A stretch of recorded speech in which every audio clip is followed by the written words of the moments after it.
Today is the 1st of Jamad al-Thani,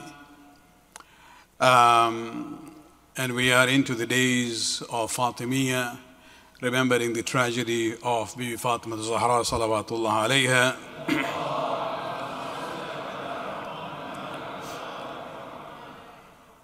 I want to take this opportunity to just, present to you a very small segment, selection from the khutbah that Bibi gave about Muslims, basically a very critical view about the behavior of the Muslims after the demise of Rasulullah sallallahu alayhi wa sallam.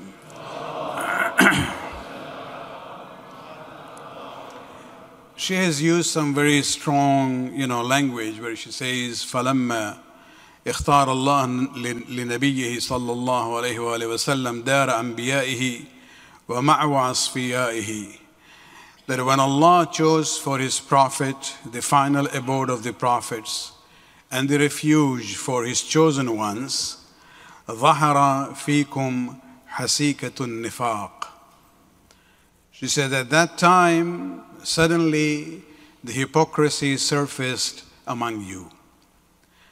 And then she says, وَسَمُلَ جِلْبَابُ الدِّينِ, and the robe of Islam was torn. وَاطَّلَعَ الشَّيْطَانُ رَأْسُهُ مِنْ مَعْرِضِهِ هَاتِفًا بِكُمْ. And the shaitan raised his head from his hiding place and started calling you towards himself.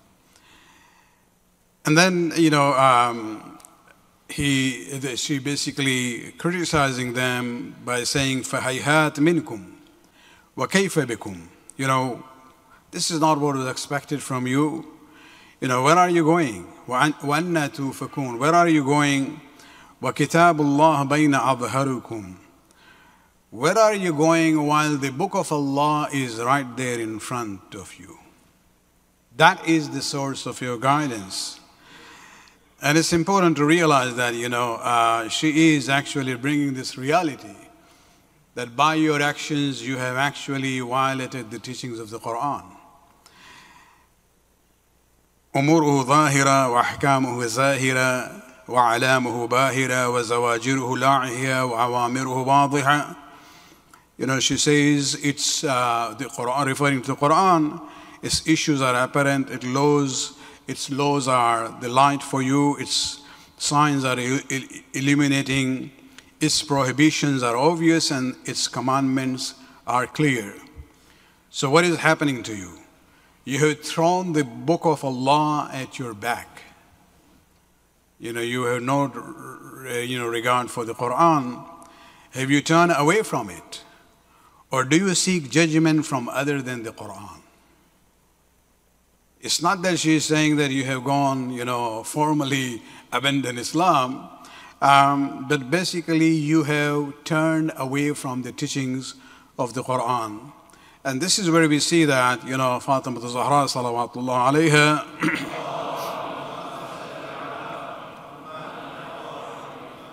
emphasizing on this point that you were the one in the last days of my father, when he was saying to put his, spoken will into written form, you refused.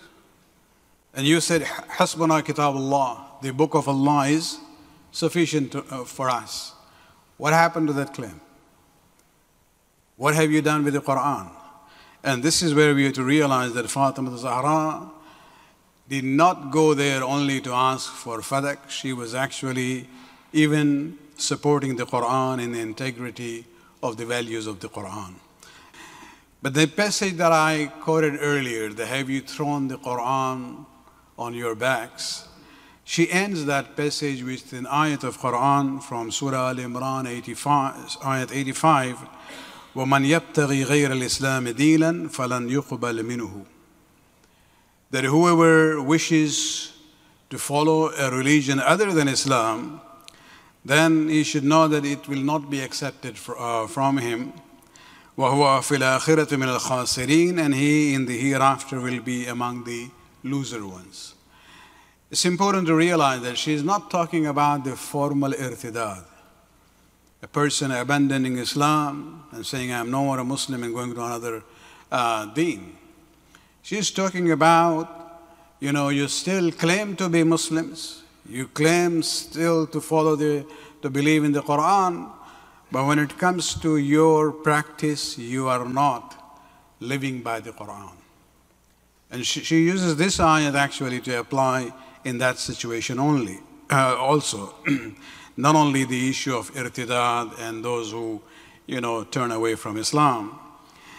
And then she brings her own issue of inheritance. وَأَنْتُمَ الْآنْ تَضْعَمُونَ. Now you think, أَنْ لَا إِرْسَلْ لَنَا, that we don't have an inheritance in what my father has left. أَفَحُكُمَ الْجَاهِلِيَّةَ تَبْغُونَ. Are you seeking the judgment of Jahiliyyah? Remember, the term Jahiliyyah is normally used about pre-Islamic, era, and then you come to Islam. And this is where we see that, it's not only a historical, time frame.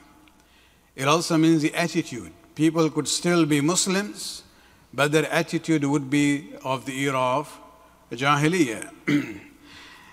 And when, she talks about this issue of, throwing the Quran back on your backs, basically seeking any other source of guidance other than the Quran would be the mark of following Jahiliyyah. Not only those days, even now. There are people who say, there is need to kind of revise the Quran, remove some of the ayat because it doesn't fit with our modern thinking. This is where you have to realize that that is the Jahiliyyah thinking. Because any attempt to move away from the Quran and the teachings of the Quran is basically going back to the era of Jahiliyyah. And this is a message that we get on a weekly basis. You see, holding the Quran is one thing, and living by the Quran is something else. It is not important just to, have a Quran at home or sometimes open and reading it or carrying it with us. It is actually living the Quran which is what is required. The weekly reminder that we get is from Surah Jummah in the Friday prayers. This is Surah number 62, ayat number 5, where Allah subhanahu wa ta'ala says, مَثَلُ الَّذِينَ حُمِّلُوا التَّوْرَاةِ. The example of those who were charged with following the Torah, referring to the Israelites.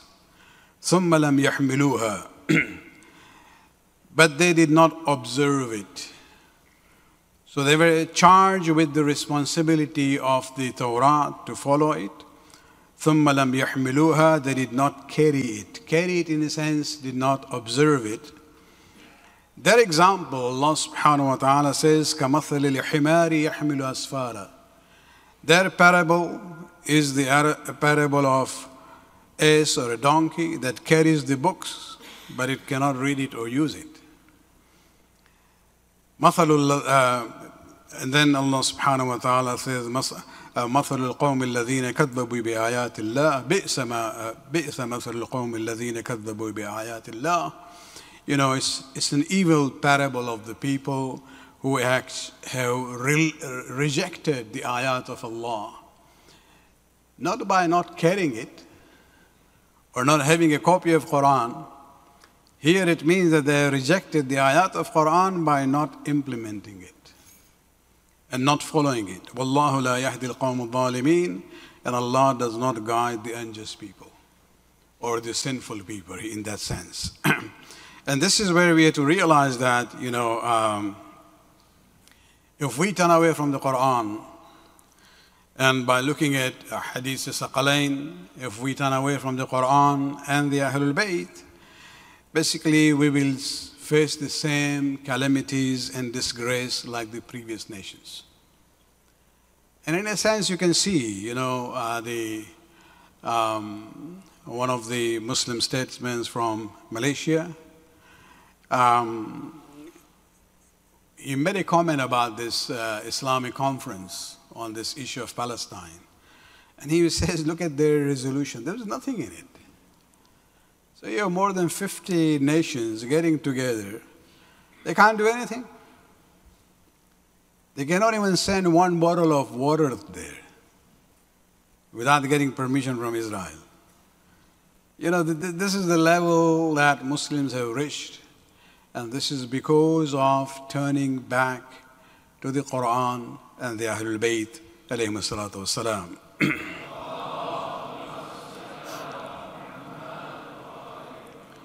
For ourselves, what is the point of reflection on this Ayyam Fatimiyya and this khutbah that Bibi has sent, especially emphasizing on this point of, Quran, don't turn back from the Quran. The point of reflection would be that on our own personal level, what can we do as far as, treating the women around us is concerned? Starting our own home, the relatives, and the people that we know. Do we treat them in the right way? Because the first violation of the rights of women in Islam happened with the deprivation of the right of inheritance of Fatima al-Zahra salawatullah alayha.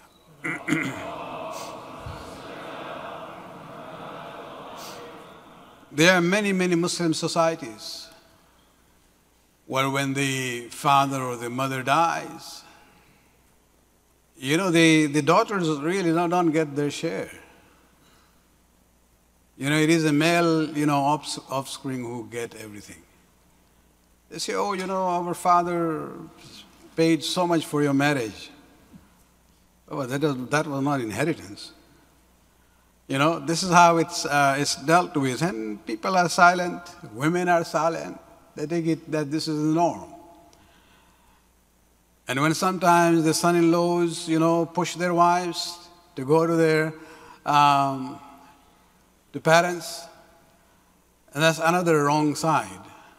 That will go and ask for your right of inheritance. Oh, your father and mother are alive. When they are alive, there is no issue of, your haqq and your right in inheritance. Inheritance means after they die. When they are alive, no son or daughter can go to the, father or mother and say, I want my haqq now. Well, there's no haqq there for you anyway.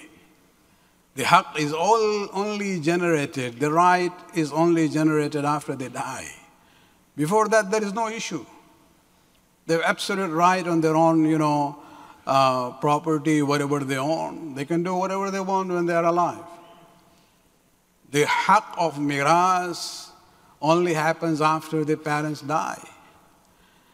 And so, there are problems on both sides that we have to think about, and maybe that should be a lesson that we can derive from the khutbah of Bibi Fatima al-Zahra salawatullah alayha.